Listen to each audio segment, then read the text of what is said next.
I'm recording right now, by the way. Just to Okay, be good. just at a just discretion.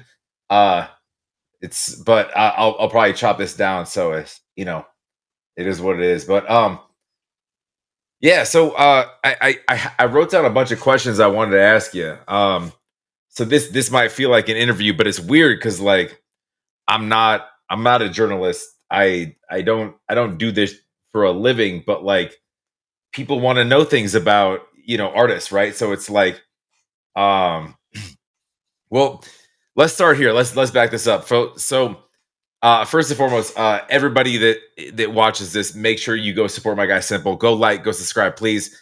We are here to support the artist for sure. This is my dude, and we want to make sure that if you haven't checked out his music, please do. That's the starting point. Even if you leave this conversation to go do it, make sure you jump over there and you go support my guy. Yeah, actually, Zach, this site right here that I put on the banner thing, which I'm just learning to do, type all the banner stuff, all that. You got to promote as much as possible. But this site right here, we just launched about a week and a half ago, CympleMan.net. It's a one-stop place for everything from touring to music to merch. I've got that going on now. It gets kind of hectic when you try to keep plugging everything across a ton of different socials. You know what I mean? You may not be as active on this social as you are on this one. And it's just a bunch of, it's a headache to try to keep it all even. What do I got to pay for a t-shirt? I'm in, man. I got them on the site, but I'll holler at you when we're done with all this. We'll figure it out. But yeah, I got them up on the site. But I want to say, man, I appreciate you, man, all the reactors. But you are definitely a loyal reactor to us. We greatly appreciate it, dog. You catch all the new drops, and believe me, that doesn't go unnoticed and unappreciated. We thank you a lot over here. Yo, I appreciate you saying that. It's not for like it's honestly like it's not for like anything other than like I just enjoy your stuff. Honestly, it's kind of you can leave it there. Dude, you're talented, and like you have a way about things that like I fuck with. So it's Thank you, bro. yeah, it's not just like it's definitely not self-serving. It's just like I watch stuff like all day, every day, and like dude, I like dope shit, and you do that. So if I can dumb it down, so I appreciate that a lot, Zach. Thank you, bro. yeah, man, I appreciate you, and thanks again for hopping on with me. I did write down some questions. I'm gonna go kind of spitfire. It might go kind of random. That's fine. We'll just do this conversation. Like, man, we're both. This is the first time we've been on together anyway. So anything that comes to your mind, just roll with it. It doesn't matter, whatever it is. Yeah. So I did like there's gonna be like some generic like so I guess like my initial questions would always be like for any rapper or country rapper, like what are your initial like influences? What did you grow up on? Like what made you get into this world? Like man, well, the first group I ever heard, and I've told people this a couple different times on here, but really, honest to God, the first rappers I remember seeing was 4 years old, seeing the Beastie Boys, "Fight for Your Right to Party." I remember that, and I remember that video, and I you don't really have a lot of vivid memories from when you're young, but I remember that being one that impacted me. I just thought it was crazy. I thought that the shit was awesome. I thought the video was cool. I was like, these guys are outrageous. Like, I think at one point in the video, they had a guy wrapped in bathroom tissue that looked like a mummy or something. The dude's on the couch with like the walleye lens looking camera or whatever in the screen. Like it was maybe it wasn't a fisheye. Maybe it wasn't a fisheye lens, but it felt like it was. But no, you're not wrong. You're not wrong, dude. And like I grew up on that shit too. Like License to Ill was like I beat that fucking record up Like, dude, I know exactly what you're talking about. I've bought License to Ill probably 4 times in my life. I've bought it. I've lost it and bought it. And then I'll go 5, 6, 7 years without hearing it. I'll see it again, buy it again. If I walked in Walmart now and they had like a $3 CD stand and it was there, I'd probably get it just to have it. You know what I mean? It's one that I've always had. It was very extremely creative. And I feel like the Beastie Boys talent, what's up? I'm sorry. I said the ill communication, yeah. That was dope too. But I feel like if their group and who they are, if they even came out right now, if there never was a Beastie Boys and they came out right now, I feel like the shock value would still make them popular now. And I don't think there's a lot of there's like a hype value, I feel like, with Mike D, A-Rock, like but like the way that they hit things in certain ways, man. It like I feel you like that hits me to my core because that's what I grew up on too. Like that's crazy that you said that. I feel well, I think you're probably a lot younger than me, but I mean you just have a prettier face. I'm early. I appreciate it. I'm early 40s, man. So I've been in it. I'm an 80s baby. So I grew up. Yeah. I grew up listening to all that stuff, man. Like what really Beastie Boys, Snoop Dogg when I was younger. Eazy-E was big on me too. I loved Eazy-E. Busta. And like I remember when Eazy-E had the beef tracks with Snoop and all that when I was little. And then it was like, so I was introduced to hip hop beef at a young age because I was like, oh, wow, he's talking trash about Snoop. Even though I liked both of them, I never I was so little, I didn't like pick a side or know the background story. I just thought it was crazy that they were dissing each other. And give me a top 3. Give me your top 3. It's rough to do. If I ever pick a top 3, I would be lying if I didn't say that Eminem was in my top 3 because of what he does, man. Even though he had a period of time, I don't necessarily agree with everything about who they are or what he does as, whatever. You don't have to. It's music. But definitely far as writing and being technical, Eminem's up there. I'm going to say for me personally, and I hate to always say like Andre 3000 because I feel like Big Boy was just as dope in certain aspects of their music. So I always like to say Outkast is definitely up there for me. Eminem, Outkast. And if I had to put a third up there, it'd probably be Tupac, man. Tupac was so incredible. I used to play Tupac every day of my life. I think he froze up, Zach. Okay, I got you. Andre, and then Pac, right? Yeah, so, Eminem, Outkast. I'll put Outkast together, but yeah. Yeah, no, so that's like, dude, that's like for me, like it's very close. My favorite rapper is probably Pac, just being a West Coast dude, and like I grew up on that, and he's a poet, and it's like he's not the best rapper. I get that. I think the best rapper I probably would say would probably be, as far as a lyricist wise, would fit in that bank. But like, and then I gotta, and this is weird, but like I gotta go Nas. Yeah, no, I respect Nas. Yeah, I'm sorry. Go ahead. My bad, Zach. Go ahead. My bad. No. It's you're fine, man. I always like to hear like where because most artists, like a lot of people like refuse to answer that question. Like they're like, nah. That's gonna I'm not gonna do that right now because I want to put 10 to 20 people in that lane. But like it's interesting to hear like where what you grew up on and where your head's at, and it's not that we need to paint lists, we don't need to do that.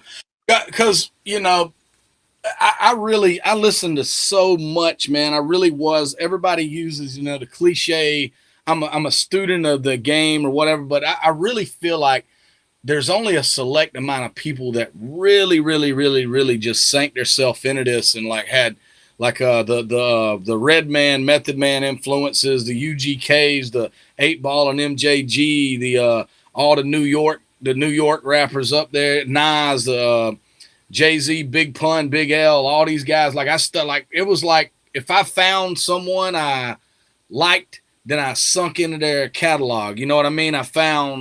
Tried to find everything I could out about them, and it was like, yeah, you're speaking my language, man. I literally in my record player right now, I got 36 chambers, and I wear that out with with all of the references, like dude, you got Method Man, Redman, ODB, Raekwon the Chef. You got, I mean, you got the whole gang there. It's that's cool, man. I didn't know that you're my age because you look a lot better than me, but I'll roll with that. I got the grays, man. The grays are showing up. Yeah. No, I mean for me they are. For me they're coming in right here. I know, same, man, same. No doubt. I would have honestly, I would have said you're like 31, 32. Shit, I wish, dog. I wish. Man, I know the age is nothing but a number, cliche saying type of thing, but I still do feel like, man, I could get out here and do whatever. Like people's like, your age don't bother you with rapping. No, man, I love it. I don't feel like I'm slowing down at any point right now. I mean, when I do, I'll know. I feel like, I'll know when it's time to stop. I just don't feel like I'm close yet. Yeah, no, I feel that, man. I feel that. Actually, yeah, no, I dude, it's like it catches up with you, man. It's like you wake up and things hurt that you didn't realize you had, and then you might find a minute where you're like, I'm just gonna take a nap on the floor because I need to, like Yeah. I get it, man. I get it. So a couple questions about just real quick about like creative process. Like do you start with like lyrics first or beat first, or like how do you get to like your where you're going with things? Like I've done it. Go ahead, my bad. No, it's fine. In my mind, like I watch your stuff, and like you have this crazy ability where you have a comedy aspect where you're funny as hell, and you can play off this like this sort of jokester, but then I watch these joints that you have that are like that are really like insightful, and like it humanizes you, and like you know what I mean, like you just the last one that I did, it's like it's a weird sort of juxtaposition of how do you balance that. I'm trying to figure out like how do you go through your creative process and kind of finding that. Well, with that, I'll say with having different looks on different tracks, it's like, we wake up every day in different mind states, so to speak. You might have a day where you feel like you're not necessarily the happiest person in the world, and that would be a day that I would write something like "Rescue Me" or one of those type of tracks, or you might feel like you're surrounded by a bunch of the evils in the world. A lot of times, I feel like the news and everything puts all that in your face. So sometimes I write about that to kind of vent. Sometimes my writing is therapy. But far as the process goes nowadays, I've really just been looking for the instrumental first, and I've written all kind of different ways. I've written, songs, came in, worked with producers, had them make a beat around it, worked with a producer making the beat from scratch up. That's really my favorite way to work is, excuse me, to get in there and work with somebody that builds the beat at the same time you build the song. Because then if you got a good producer that you can come up with a melody, then they'll start adjusting what they're doing to what you're doing, and it kind of is a cohesive thing. And that's my favorite way to work. The only thing about that sucks is having the time to do that, having the resources to do that. That's just tough. But right now, what I do is I find a beat that I really like, and I kind of just sit back, man, and let try to figure out what the song is saying. You know what I mean? Like, what is this saying? What is this about? What is like the one I brought at Rescue Me? That beat had that sample in it already. Can you hear me? Am I losing myself? And it kind of felt like a distressed kind of song, kind of like a crying out for help. And I titled it Rescue Me. I knew I wanted to write it about a self-help type of thing, similar to Jelly's like Save Me. I'm not saying it's that level of a song, but it's kind of in that vein. And I really just go off of how the track sounds, man. Like, if I'm around some other artists that are very creative, you know, we come up with stuff. That's the thing, man. You got to be with people too. If you do like joint projects, you got to be with people that are okay with being told no. You know what I mean? You have to be in the studio with people that are like, they don't think that, you know, that they're okay with hearing other ideas pretty much. You know what I mean? And that's what's good about working with Target. A lot of times when him and I are together, we're able to throw out ideas and no, I don't like that, and we move on. We don't sit here. Like, I've worked with people before in the past who will just want their 2 cents in, not for the betterment of the song, but just because they feel like they need to add. You know what I mean? And it's like, just let's make a good track, man. Who cares who came up with what? Yeah, that was kind of my next question was the collaborative process. Do you prefer to to work alone, or is there? You know what, Zach? Hey, give me one, dude. I put this shirt on. It's hot as fuck. I'm sweating this up. I'm fixing to go grab a quick. No, that we're recording this, right? It's being recorded, but I can edit some stuff out, man. You're good. Yeah, just give me one. I just don't want to sweat this fucking collars. I got no AC. Give me 1 second. I'll be right back. Hey, if y'all sent me some gear, man, I could change my shirt too. I know, man. No worries. Go ahead. We just got done spending about fucking 10 grand total on merch to take out with these shows, man. So I don't even have the shirts delivered yet. I do have my CympleMan shirts here though, and when we're done, I'll get your address and I'll send you one of those. But that's about all I have on hand here right now. Yeah, no, hey, I'm kidding. You don't have to send me shit, man. I would absolutely rock it if you did. But don't worry about me. Good. But no, we're what you doing there? You getting close? I'm trying to get the no, my bad. I'm trying to get this shit adjusted where it looked a little too dark and fuzzy. Now I think it looks better. All right. Yep, we're good. Well, if you shave, then it wouldn't be so fuzzy, right? Bro, I can't fucking grow a beard to save my life. Shave my life. Everybody in country rap's got beards, bro. I guess I don't belong there. I don't know.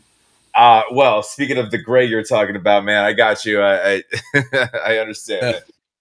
So no, so back to like kind of I was asking kind of about like let me run back. I have some shit that like takes notes, man. AI is weird. Oh, that's dope as fuck, bro. It listens. I'm not a reporter. I'm not a journalist, but like it's I mean it is dope, but like it's also kind of scary. Yeah. Yep. So I guess next, like I'd like to like kind of dive into like Traylormade as a crew.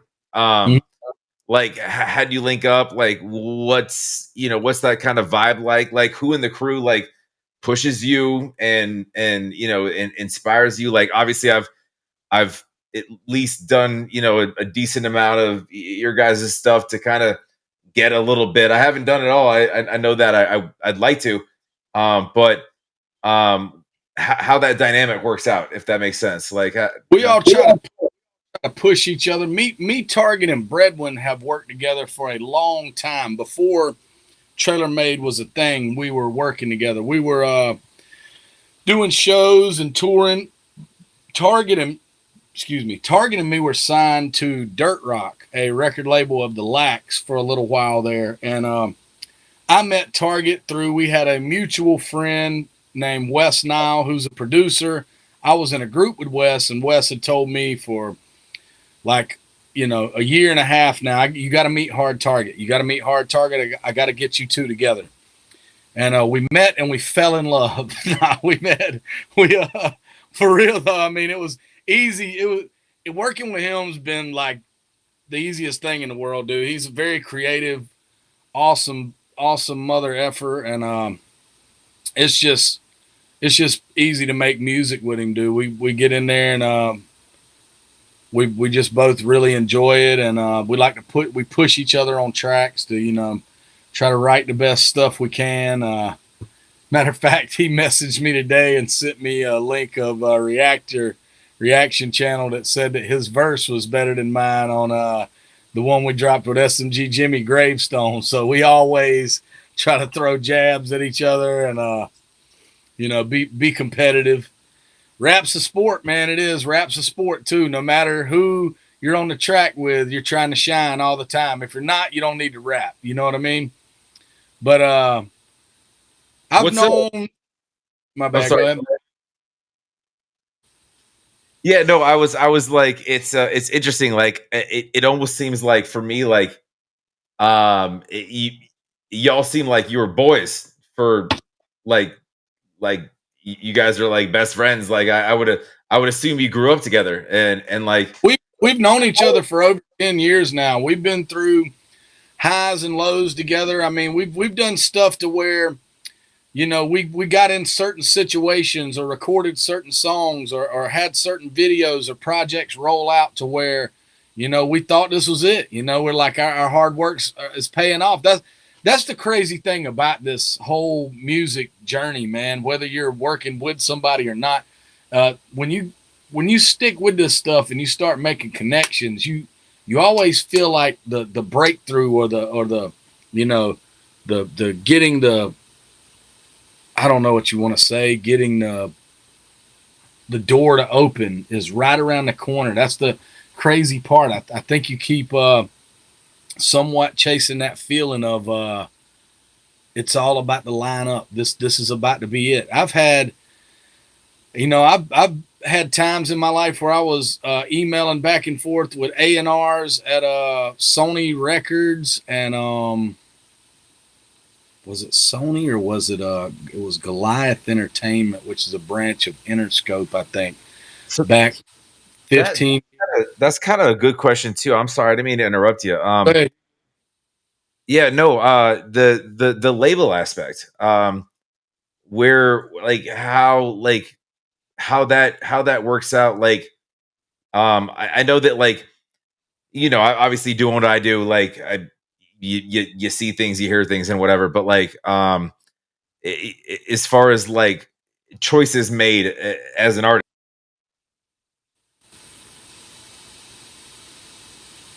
You froze up, dog.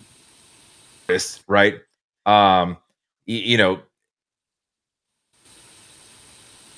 It's freezing on you, Zach. I can't hear you. Oh, am I good or? Yeah, I got you. Are you better? Choice, you said as a label, okay. Choices as an artist, what? Yeah, basically like where your mind goes, like as far as like either signing with labels and how they approach you versus like just doing your thing, or like what however that works, that landscape, I think labels can be 100% beneficial right now, man. I think labels understand that right now the power is in the independent artists. I mean, everybody's got this thing where, it's not the 90s anymore with the hangman contracts and the label eats and the artists don't. Now artists are doing it without labels. So if labels aren't, these people that run these companies are millionaires for a reason, man. They know all that. They know if you have a product that's selling, they know when they come to the table, they're not going to be able to take everything from you and give you 10% off of your next 5 albums. You know what I mean? Nobody's going to do that as an independent that's buzzing. So I'm sure they're gonna come to terms with like a promotional deal. Maybe they get you in a bigger arena for a certain amount of percentage back off your album, which you'd be a fool to do if you can't get into a bigger crowd. You know what I mean? Like for me right now, that would be a dream scenario. If somebody came along, a big label came along, and they're like, "Hey, we want to sign you for 4 or 5 projects, and we're going to take half or maybe even 60 or 70%." It might even be worth it for somebody like me, because my fan base is only so big. 30% of 5 million album sales is way better than 100% of 50. You know what I mean? Or whatever it means. You know what I mean? However the Yeah. numbers go. So anybody of the mind state that you got to stay independent or you're selling out, that's bullshit. You're not selling out. You're getting in a better market. I mean, if look at these people that go on Shark Tank. They got a product. They've worked on it their whole life. They're maintaining their company name and their image. They're just getting help getting into bigger arenas. It's the same shit. Everybody's just got this stigma about it's music, man. It has to be you're selling your soul. No, you're not, man. Somebody's helping you to sell yourself to more people. That's all that is. That's an interesting perspective, because like I do hear, in the conversations I've had, like I do hear a lot of the rhetoric of staying independent, and nowadays that makes more sense to some people, because the labels, like ultimately, like the way that they structure things, it can take more. But in the same point, like what you're saying, like it does provide you with a platform, whereby it allows you to to kind of showcase what you got, and you can promote that in a different way, um than trying to do it on your own. So I do see the the goods and the bads, but it's yeah, that's an interesting, like I love to hear artists takes on that conversation, because it's right now it's so wildly varied, It's subjective, man. Everybody's got different. Like, if you're Mac Miller as an independent and you're selling what he's selling without you know what I mean? If you're that guy, then yeah, by all means, you don't need a major. What do you need a major for? You're already out there. If you're somebody like me or lower, or a couple levels higher, whatever, then yeah, a major might help you get the notoriety and the ears on, you know what I mean? Whatever. They got deep pockets, man. Yeah. Or you could just stick with dudes like me that try to push your music. Hey, I'm good. Hey, honest to God, bro, I am blessed. You don't know how many years me and Target, and a lot of us at Traylormade, man. It ain't just the me and Target show. There's been a lot of people behind the scenes that's put in work, and a lot of the artists that's done this for years and years, also. But we've watched reactors, for years react to some stuff, and we're like, God, that is trash. You know what I mean? Like, not to be judgmental or something, but we listen to some of these Yeah. rappers, and especially in country rap, we listen to some of these rappers and be like, I just don't get how this is supposed to be an incredible song or an incredible rapper, man. And it has been a total breath of fresh air and a total like vindication, I guess you would say, to see you guys that have gotten a hold of our stuff and appreciate the lyrics and the thought that we put into what we write. I mean, like, forever when we got put in country rap, we're grateful for that, and I have still love. I'm from the country, man, and I enjoy going to mud parks and hanging out and all that. But you just start to wonder if the average country rap fan understands what you're doing on the mic sometimes. You know what I mean? And sometimes they don't, and it's not their fault for it. They're not bad people for it, but it's just not what they listen to. There's a language in hip hop. You know what I mean? There's a way that you write and structure things. There's setups and punches and things like that, and there's reasons that you use a certain word here and a certain word here because bring about a thought. You know what I mean? They trigger something that, you know what I mean? They bring, I don't know. It's just like it should be an art form, and nobody can really tell you like you know that you don't belong in something. Honestly, if it has rap in the title, it doesn't matter if it's country rap, whatever, man. If people appreciate it, no matter what they want to kind of sub label it, fuck it. It's music, man. Everybody needs to chill out with that bullshit. Yeah, no, I agree with you, and honestly, I'll be straight up. I'm thankful for Ryan Upchurch because I found you. Um, Bro, you no, know, I mean, there's been so many people that have said, I am so glad this dude just did whatever he did, went on these tirades online, because when y'all had enough of them, I got introduced to y'all's music, and that has been great. And we appreciate that. no, We for real though. Like it's that's the thing though. Like I like it, first of all, like, and I'll say it online. Dude, I never really caught on with dude. Like he had some stuff like earlier that I really liked. I'm not gonna talk shit. I'm not a shit talker, but like, and then like there was this like trajectory of like he was doing some weird rants online and shit that like I didn't really stand behind, or I didn't really know what was going on. I'm like, I'm just gonna stop listening. Yeah. And then there was this slew of like the obviously the diss tracks that came out and whatnot, and I'm like, yo, I need to pay attention to these dudes, because you know Well, that. he invited those people. People think that like, oh, you guys ganged up on him. It's a bully. You guys are bully. Nah, your boy invited all of that.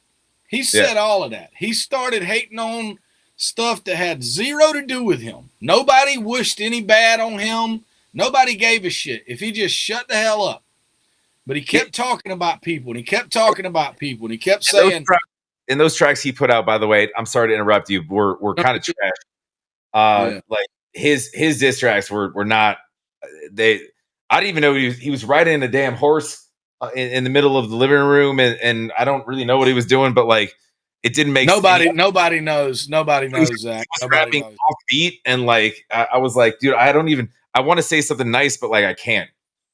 You know, like Well, it's around that time, man, we were around Adam a little bit, and Hard Target and Adam were speaking a lot on the phone for those months and into a year worth of this guy every day saying the wildest shit about Adam and his wife and his son, and just weirdness, bro. And we told him, like, you know, just leave it, just let it go. It's gonna die, and it just, there's only so much you can tolerate, man. You know, and when basically it was, you know, I don't want to keep talking about it, but it was basically an attempt to like weaponize a fan base. Everybody sees it for what it is now. I mean, it's just what it was.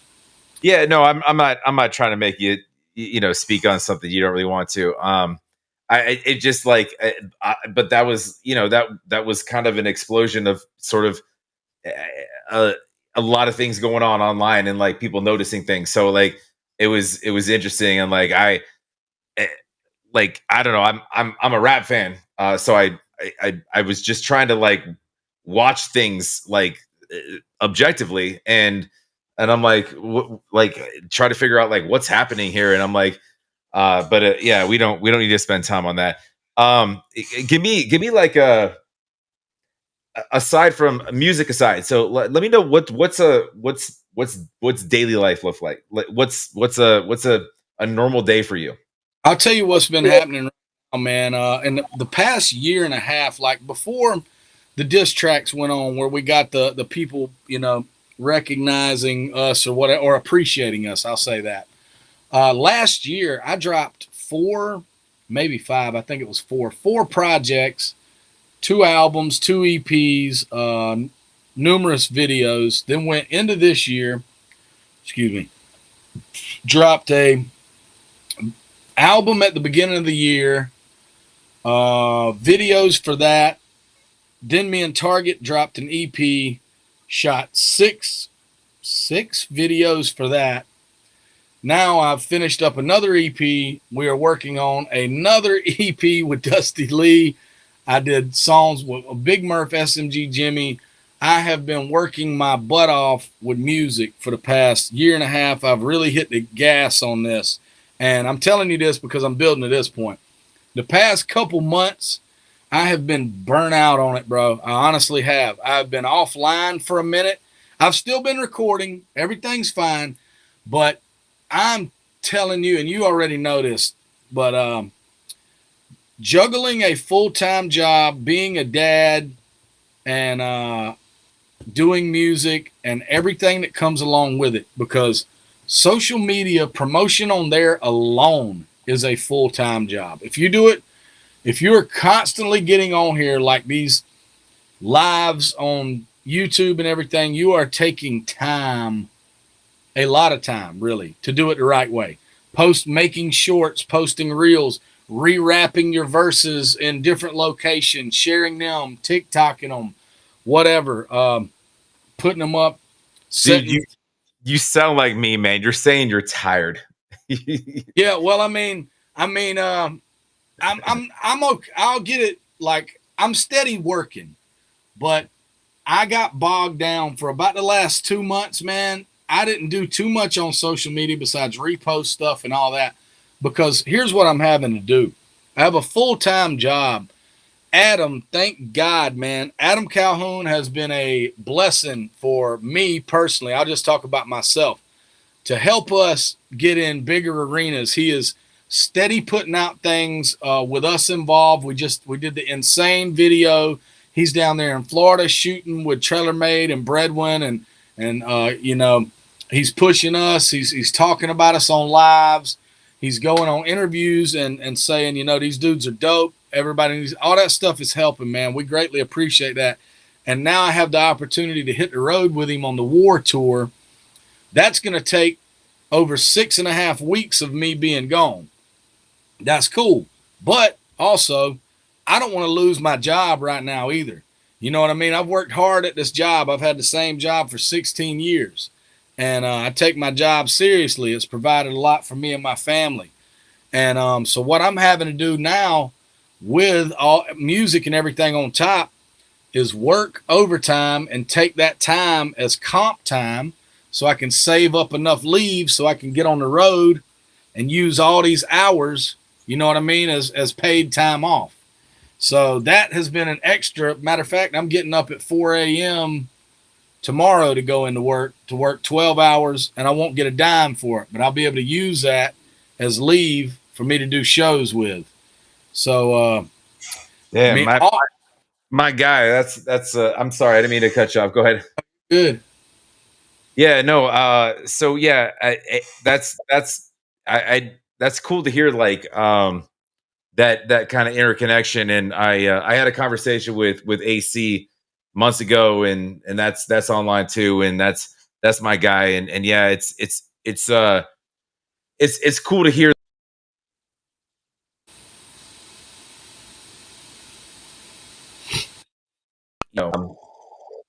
just work together and stuff. I guess I was trying to figure out, like, if you weren't making music, like, I don't even know what your day job is. Like, if you weren't making music, like, what are you doing? I work on, I got in, okay. I really did do, I am proud of this in my life. I don't think I've said this on an interview yet, but I got a job on a naval sub base where I live at. And when I got out there initially, I got clearance, and I was just working waxing and buffing floors, man. Just doing like a floor work out there. Well, I ended up meeting some of the people that worked in this shop through. They had a softball league out there, and they had a softball sign-up sheet. And I saw the guy posting it, man, and I was like, hey, what do you got to do to join this league? Actually, here, I'll tell you some crazy shit, dude. The guy who posted it, his name is Pat Dunlap. He is Derrick Henry's football coach since he was in Pop Warner football right here in Yulee, Florida. He coached Derrick Henry from like little kid all the way up to high school level. He knew he was special. Yeah. Dude, can I tell you something real quick, man? I texted a buddy yesterday. I said, would you rather be in the open field? I literally wrote this to a buddy. And I probably asked this same question. Go ahead. I probably asked this at work. Go ahead. Try to tackle Derrick Henry or Adrian Peterson. Yeah. And my answer was Adrian Peterson is the answer. My answer was I'd rather try to tackle Barry Sanders because I'm not going to put a finger on him. He's not going to run over me. The other two Derrick Henry runs 23 miles an hour and weighs about as much as a fucking Volkswagen. So what are you going to do with that? You're going to die. I'm going to leave the room. Yeah. But AP is the same way, man. He just run through dudes. And I was like, I don't really want to touch either one of them, to be honest with you. I'd rather take on somebody shifty that will just run around me, and I'll be good with that. How about what if you had to tackle Mike Allstott or Brandon Jacobs too? Remember those dudes? You know, so Brandon Jacobs, old Giants legend. Yeah, he didn't even care. He just runs straight, and there was no left or right. It was just dog. He didn't care, bro. He was like a missile. Yeah, give me the ball. I'm gonna hit somebody right in the face. Yeah, and Allstott, you know what though? Like for like a fullback, just a big ass white dude. Like I don't want to touch him either. But like he moves slower, so I feel like I have at least a chance to get out the way. Right. I got a friend of mine, there's a couple dudes. All these guys I work with, a lot of them are Jacksonville Jaguars fans. And I told them, I got in an argument with about three of them about 3 or 4 years ago. I told them Derrick Henry will be an elite running back for the next 5 years in the NFL. And they're like, you're crazy, dude. You're insane. He's almost in his 30s. That's like 80 in running back years. I said, dude, this guy's different, man. This guy's and now look at him. He's still killing it. But he's not aging. He's still top 5. And it's been another 15 years. We're like, all right, man, you got to slow down at some point. But he went for like 1,800 yards last year, I think, or something crazy like that. But he anytime we're talking shit in the office or whatever, I put on Derrick Henry's highlights because he's got like 3 90-yard runs against the Jags. He's got somewhere he like stiff armed the whole team or something. He's you want to hear something crazy? I might have to double check this. I think he has more yards in high school than he does in the pros. He probably does, bro. I watched him in high school. They had a championship game down here. It was the Yulee Yellow Jackets or the Hornets. I can't remember what they are. One of the two. Against another Florida high school that Fred Taylor's son was at. Fred Taylor, the old running back for the Jaguars. Yep. And all ESPN was talking about was how good Fred Taylor's son was. And Derrick ran for like 380 or 400 yards and like 6 touchdowns in that game. It was stupid. It was stupid. That dude's wild. And I kind of love that we're off topic right now, but we have commonality with some football love. But like, I read that and I was like, wait, he's been in the league for how many years? And high school can only be so long. But like, he actually does have more yards in high school than he does in the pros, which is wild to me because that dude's nuts. And no, you can't pay me enough money to try to tackle that man. I'm not standing in front of that. Even if you hit him square up, it's just going to be a bad day for you, you know? Yeah, no doubt. I'll finish this with you, Zach. So I'll finish the story real quick. I was waxing and buffing floors out there as a contractor. And Pat was hanging that softball sign up list up. So basically, long story short, I went out there and I played baseball my whole life. So I went out there and they were like, this guy's good. He's playing on the team. So I ended up meeting them and they told me, they're like, hey, you need to get in this apprenticeship. You can come and work in the shop out here. So I got in the shop as an outside machinist working on the submarines down there. And I worked my way up through an apprenticeship program, graduated it, and just went through various shops, man. I worked in a periscope shop, did a lot of different repair work on the submarine, and now I'm in a position where I review work packages. I've worked my way up through the years, and I don't take my job for granted, man. I know that I've a lot of people would love to be in the spot I'm in. That's why I don't talk about like leaving my job for. I've actually thought about what if I was the one artist that no matter how big I got, if I did shows or whatever, that I still kept my job. You know what I mean? Like I flew out, even if I was doing huge shows, I flew out on the weekend, did shows, and came back to work. I don't know how that would work. If I would get, if I dream big. So if I did get so big to where it was a spectacle if I was coming to work or something, I don't know if my job would go for that. But That's some noble ass shit to say, man. Because like you don't know what that looks like, right? Like when like say for example, like you get thrown a ton of money and you don't really need that job. But at the same point, you're saying like, you know what? Like it's a loyalty thing. They've given so much to me. I would still like to at least maintain a presence and a part of this, you know, out of respect, right? yeah, Um, Dude, that's dope. That's a cool thing to say. In an interesting way to look at it, because I'll be honest with you, man. You're hyper talented, and I feel like you're probably gonna have to make that decision at some point. thank you. Uh, I hope I have. I welcome those problems. You know what I mean? Like I welcome that type of decision, man. My family, man, my wife and my kids, man, God bless them because they have to put up and I see it from a lot of other artists that are way busier than me. Adam, for instance, Dusty Lee, Target's front door might as well be a revolving door at Macy's because there's people that like I've told him before, like, hey man, I want to come down this weekend and I'm gonna get with Breadwin and shoot some videos. But if you don't want me staying there with you, I'll stay with him or I'll get a room or so like letting like, hey man, I know you've had people there the past month.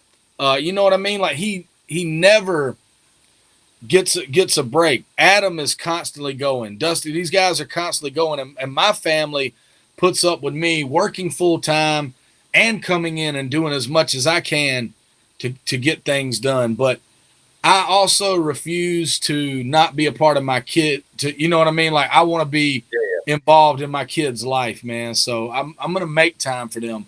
Sometimes I'll sit the phone down and not look at it that evening, or maybe yeah, repost one or two yeah. things. You got to do that shit, man. If you don't do that type of stuff, then what are you working to achieve? Money is not going to be as important as riding a bike with your kid when you're later on in life. You know what I mean? Yeah. If you had like in your mind a dream collab, where are you going with that? Man, I could say a lot about that, bro. There's a lot of people I'd love to work with. If we're talking like outside of hip hop, No, in general, you take it where you want. And I'll tell you a couple of them I really like. And every time somebody asks me this, I think of a different name. And right now, the first one that popped into my head is Alan Jackson, the country singer Alan Jackson. I think he's one of the most phenomenal songwriters. I've loved his music my whole life. I think he would be insanely awesome to put on the hook of an original hip hop / country record. Um, of course, cool. Of course, yeah. I heard Redman's new album, Muddy Waters 2. Like he'd be dope. I'd love Redman, dog. I think he's insanely talented. I love all the off the wall stuff. The classic, do Busta Rhymes. Imagine Busta Rhymes on a record that has like a fiddle or harmonica, some country kind of southern rap elements to it. Did you watch Redman's Cribs? Yeah, dude. Yeah, I love that shit. Yeah, where he's hanging out the door and he's like, "You can ring the doorbell, but that don't work either." All right, bye. Yeah. I recently saw something that said a bunch of those Cribs episodes were staged and that some of the people it wasn't even their home and shit. Like, whatever. he rolled up in like an apartment. He was like, "Fuck it, let's let's go." Like, Yeah. That's dude, what I love about that guy, man. He's always been that dude. He was the guy. He was putting big girls in his video. You know what I mean? Everybody else had the little skinny little chicks. He was oh like, I love a big girl, 400 pounds or something. He was wild, bro. yeah, dude. One of my favorite songs that stays on my phone is him and Prof pack a lunch. Yeah. There's some big girls in a damn convenience store. So no doubt, man. Yeah, no, I was just interested. Like, that's Alan Jackson. That's a first. I'll be honest with you. That's the first thing that popped in my head, though, man. Honestly, but I mean, I would love to work with a ton of different people. Like Avril Lavigne would be dope. I think she's an awesome writer and crazy. You know, she's got a crazy, wild. Like recently, bro, I went back. I got so much hip hop on my playlist on my phone. I was like, man, I'm gonna add these two albums. I ain't heard these in years. I went and got Blink 182, the one with the girl, the nurse with the glove on the cover, and I got Enema of the State. I went to school with them, by the way. That's They crazy. went to my high school. Yeah. And I got Sum 41. Does this look infected album? And Now you're speaking my language. yeah, all that stuff, man. Those listen, it's like I like what Machine Gun Kelly said one time, and he's not the first person I heard say this, but he's the most recent one. I feel like music's got two categories. It's either good or bad, and that's really the truth to me. Like and see, this is what's crazy to me. Everybody talks about country rap and it's a new thing and all this, man. I remember riding around when I was 15 or 16 bumping Whitey Ford Sings the Blues, Everlast, and there ain't been very many artists in this lane that could hold a candle to that album, me included. That album was fire. Dude, And my man brought up Alan Jackson, Avril Lavigne, and Everlast. dude, and Sum 41. Dude, that's wild to me, man. I love that, like, you're like just that diversity, like, within your brain, like, that's because that's like, I feel like we grew up kind of in the same time but in different places. Yeah. And it's dope to hear, like, like it's still kind of the same stuff that we listen to. And I was interested to know, like, you probably listen to the same stuff that I did. I grew up on Tupac and Pennywise.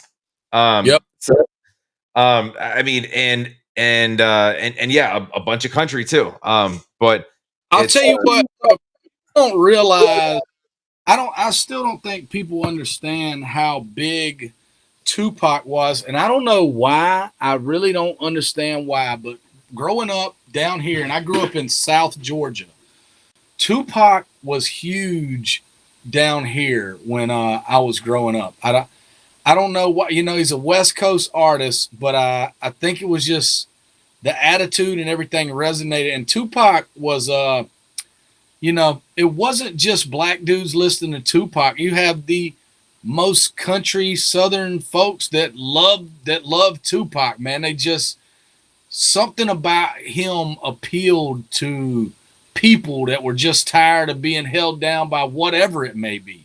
You know what I mean? Like his Dear Mr. President, Tell Us What to Do.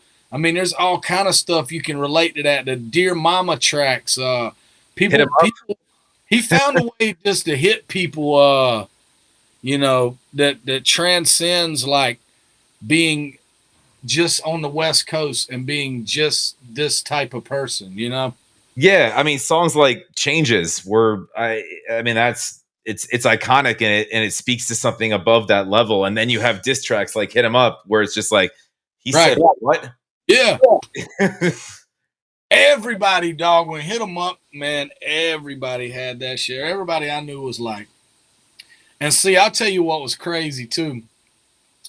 I was in Georgia, man, and I witnessed, this is probably where this diss track stuff, probably where it sank with me. Like, it really was like, wow, this is crazy. Is when Pastor Troy decided to take on the entire No Limit army at the peak of their popularity and was successful with it. And, he didn't get his, he's probably don't have the pockets that Master P does, but he made a name for himself. I know he lit Georgia on fire when he dropped that album, man, and Florida. And you know, I don't know if you remember that when he did that Yeah, I do.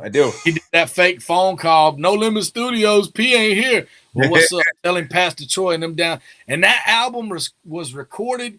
It sounded like you recorded that album on a shoe because it was just recorded so badly, dog. But that's one thing I miss about all that underground hip hop back then, man. You could have some of the grimiest sounding basement tracks, and they were dope, bro. They were so, you know, they didn't even have to be mixed that good. If that shit was dope, we were playing it, you know?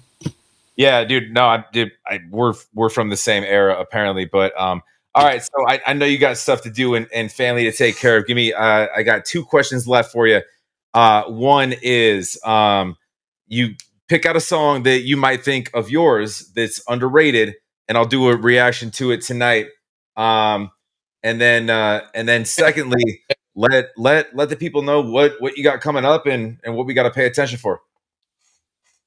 Okay, while I look at my channel to figure out which song Zach needs to react to, um, tomorrow or tonight at midnight, I'm dropping a song on all streaming platforms with your boy Dirty off of Outlaw Nation. And shout out to Outlaw Nation, man. All those dudes that are a part of that I've met, they're super cool, humble people. That's coming out on all streaming platforms. Just Tuesday, me and Target and SMG Jimmy dropped the Gravestone video. That's on Hard Target's channel right now. I have an EP in the works. It's on the way, but an easy way for everyone to keep up with me right now is right there. I don't know if I'm pointing to the right thing. CympleMan.net. You got it. Listen to this though. If you go to this page and you scroll to the bottom, there's a three blocks to fill out. First name, last name, email. I'm not going to spam you to death. I'm trying to build up an email database so I can send you guys and notify everyone directly when I'm dropping something, when my EP's ready. Me and Target are in the process of finishing up an EP with Dusty Lee.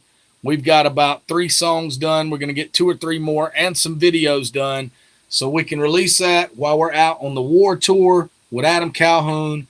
If you go to CympleMan.net, ticket link for the war tour is there right now. And who knows, Zach? I may end up doing more on this website than I do on socials in the future because socials are starting to try to crack down, and you know, you got to pay to play anymore. So, yeah, I think that you could do whatever you want, my guy. But I think that you deserve a nap at some point. You do a lot. I appreciate. I do. I appreciate you. You know, I know that you're super busy. I appreciate you coming on and saying hello. And we're at just about an hour now, and I don't want to take too much of your time. Go ahead.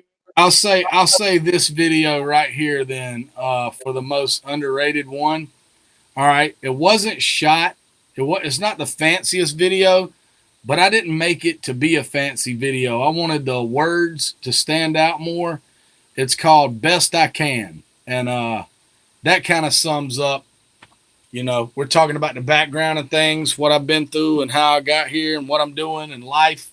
That'll kind of sum it up. That kind of puts I'll do that tonight, and I'll check that out. Honestly, it'll probably show up before this video does because I'll have to do some editing and how that goes and whatever. And apparently, I got a little choppy, so I got to figure out where that happened and however. But dude, my guy, I appreciate you for stopping by, and it's always cool to hear stories and kind of just how you get where you get. And I know you got a ton of fans, so having access to like where did this all come from sort of thing. So I definitely super appreciate your time. It's cool, man. I feel like if I would ever to or wherever to give a fuck about living in the South, I might want to hang out with you. But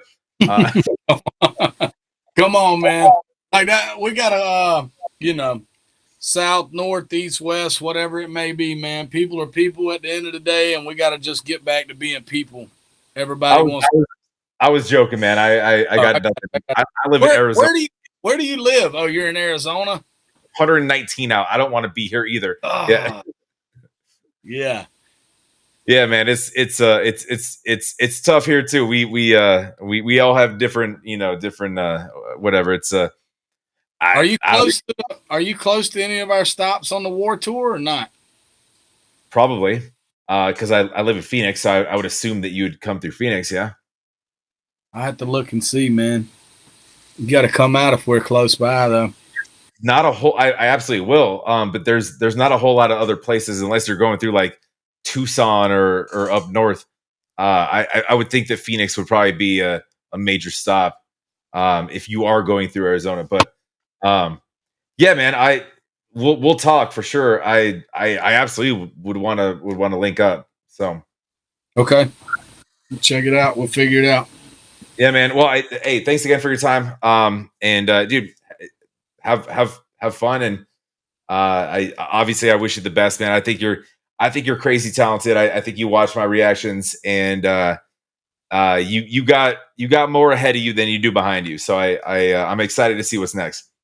Man, I appreciate that, Zach. I wake up, I try to keep that motivation, man. And you guys doing these reactions and appreciating the time we take to do this stuff and the product we get out of there, that matters a lot to us, man. I can say that not just for me, for everyone I'm involved with. I know that we don't take it for granted, and we appreciate you guys taking time to, put our stuff out there, man, and help us get heard. No doubt, buddy. Well, we'll talk soon. And again, I appreciate you jumping on, and we'll link up soon. Yeah, dog. Sounds good. Thank you for having me. All right, buddy. We'll talk to you.